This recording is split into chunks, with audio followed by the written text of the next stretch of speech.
Sejam bem-vindos a mais um PGM Presença de Deus, um pequeno grupo da Igreja Batista Conexão Cajobê, muito feliz por poder compartilhar a palavra de Deus com os irmãos, poder todos os dias, nessa liberdade que nós temos no Brasil, de estudar a palavra, de extrair dela aquilo que pode ser aplicado na nossa vida hoje, e há muitos princípios que precisam ser vividos, há muitos valores que precisam estar encarnados em nós, para que possamos avançar na direção do crescimento, na direção de exaltar o nome de Jesus acima de todos, acima de tudo, como deve ser. E eu aproveito e te faço o convite que você receba aí o projeto Visitar, que está a todo vapor. Receba na tua casa a palavra de Deus, né? O néctar dos céus. É isso que cura a nossa vida, é isso que dá direção, é isso que dá sentido, é isso que dá motivos, é isso que dá razões que valem a pena viver. Receba na tua casa o projeto Visitar, você que deseja mais de Deus, amém? Estamos no livro de Romanos, no capítulo 12, já estamos do versículo 14 ao versículo 21, que diz assim: abençoai os que vos perseguem, abençoai e não amaldiçoeis. Alegrai-vos com os que se alegram e chorai com os que choram. Sede unânimes entre vós, não ambicioneis coisas altas, mas acomodai-vos à humildade. Não sejais sábio em vós mesmos. A ninguém torneis mal por mal. Procurai as coisas honestas perante todos os homens. Se for possível, quando estiverem vós, tende paz com todos os homens. Não vos vingueis a vós mesmos, amados, mas dai lugar à ira, porque está escrito: minha é a vingança, eu recompensarei, diz o Senhor. Portanto, se o teu inimigo tiver fome, dá-lhe de comer. Se tiver sede, dá-lhe de beber. Porque, fazendo isto, amontoarás brasa de fogo sobre a sua cabeça. Não te deixeis vencer pelo mal, mas vence o mal com o bem. Isso é muito sério. Acho que todo cristão hoje no Brasil deveria refletir sobre isso. É muito sério. E é muito sério o que nós estamos acompanhando pela TV, né? Estamos acompanhando pelo Facebook, acompanhando pelas redes sociais. Esse tiroteio, essa guerra santa, política, né? A serviço de ideologia política. Deus não nos chamou para isso, irmãos. Deus, nesse texto aqui, Paulo está dizendo que ele nos chamou para ter uma postura diferente da do sistema mundo, diferente das outras pessoas.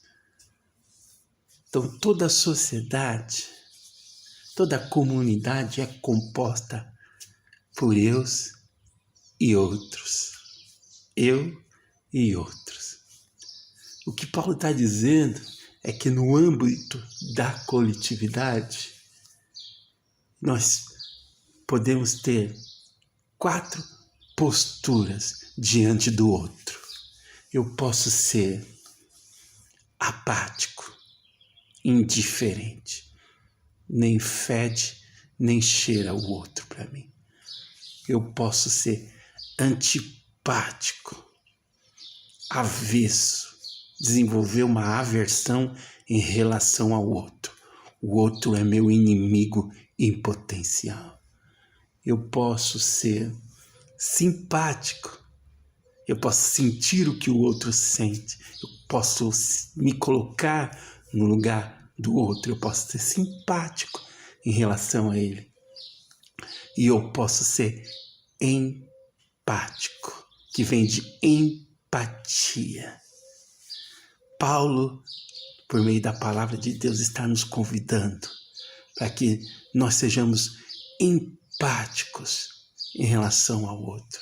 Empático no sentido de se colocar no lugar do outro, de sentir o que ele sente, de me identificar com ele.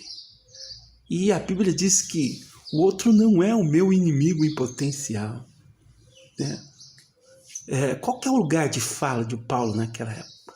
Paulo está falando de uma província na Palestina, uma província romana, dominada fortemente, né, pelo poderio romano ali.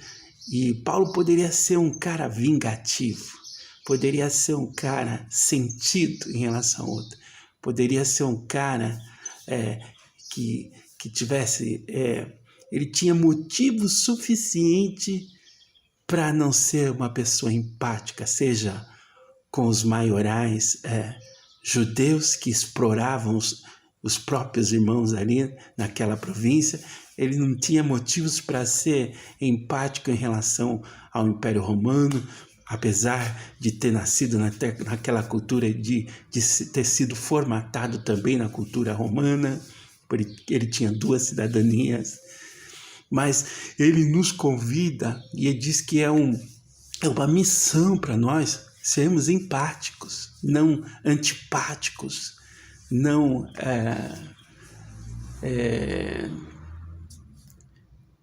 apáticos.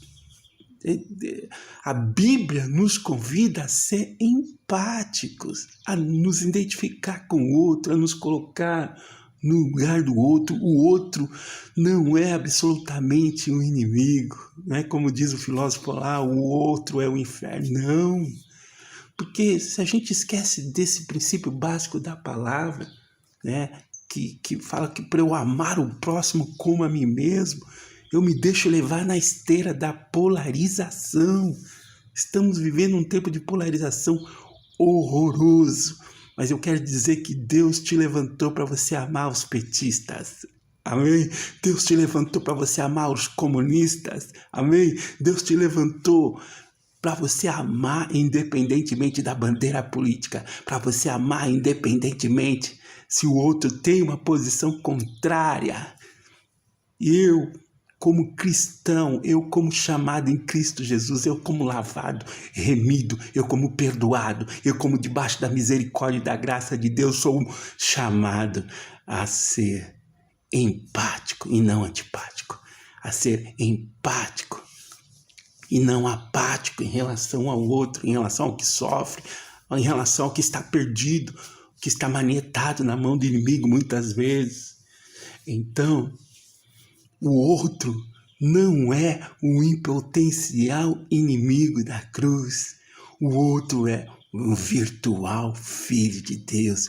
É assim que Deus o vê. É assim que eu preciso ver. Eu preciso olhar o outro com os olhos de Jesus, porque o outro mereceu o sangue de Jesus, e mesmo que não merecia, Jesus morreu por ele. Jesus morreu por petistas, Jesus morreu por bolsonaristas, Jesus morreu pelo PSDB, Jesus morreu pelos comunistas, Jesus morreu por todos.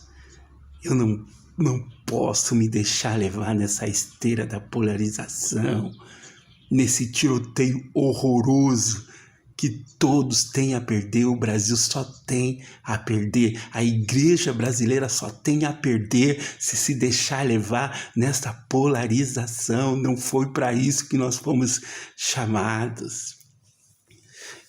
E a Bíblia está falando que se eu for empático, se eu souber perdoar como eu fui perdoado, se eu tiver misericórdia como tiveram misericórdia de mim, vai acumular brasas vivas sobre a minha cabeça. E eu te pergunto, o que você tem acumulado, né, acima da tua cabeça? Brasas vivas ou cinzas de guerrilhas que não são tuas? Deus não te chamou para ser militante de guerra, da guerra dos outros, da guerra política, da guerra ideológica. Deus te chamou a guerrear contra os principados e as potestades nos lugares celestiais, pela oração e pelo jejum.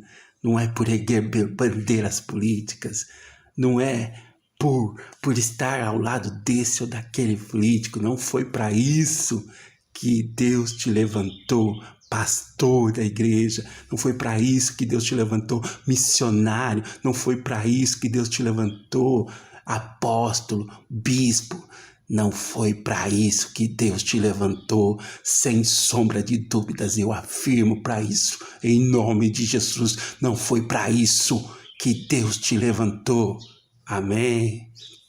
E eu quero te convidar a voltar a acumular brasas vivas sobre a tua cabeça.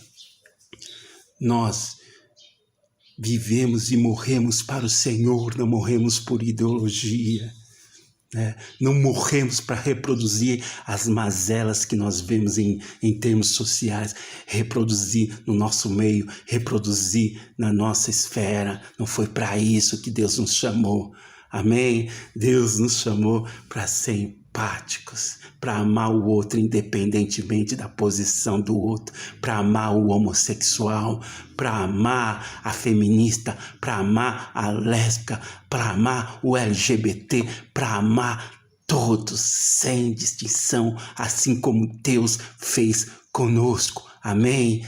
Crame, é a justiça de Deus que vai lidar com eles, é a justiça de Deus, não é o nosso senso ridículo de justiça. A Bíblia chama o nosso senso de justiça de trapo de imundície. Igreja do Senhor, recebe esse recado, recebe essa palavra rema para a tua vida, irmão. Ame o outro, faça o que Jesus pediu para você fazer, para ser empático com o outro, para amar independentemente da posição do outro, porque é amando que eu mostro Deus, é amando que Deus através da minha vida vai tocar a vida do outro, e aí ele vai se converter, e aí vai se deixar transformar. Não sou eu que vou transformar o outro, não sou eu não tenho poder para isso, mas Deus tem o poder, e assim, através de pessoa a pessoa, no micro, Deus vai transformar essa nação. Você quer ver essa nação transformada?